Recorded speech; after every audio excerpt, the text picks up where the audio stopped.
Hey everyone, and welcome to how to use shapedividers.com with Elementor. The first thing is use the shape dividers tool to generate your code.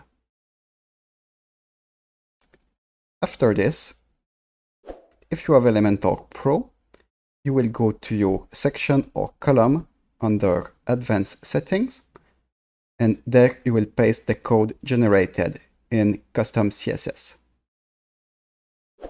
If you have Elementor free, add an HTML element on your page, add style tags in it, and then paste the generated code in between these.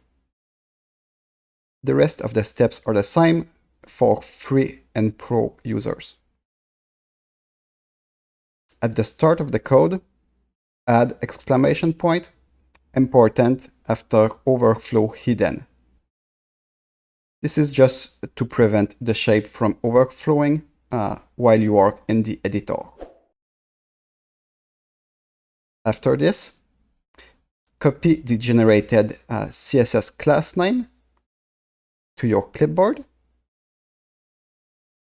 and then go to section or column Advanced Settings and paste the CSS class name. And that's it.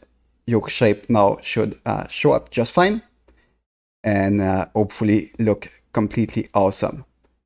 Thanks for watching, and I'll see you in another video.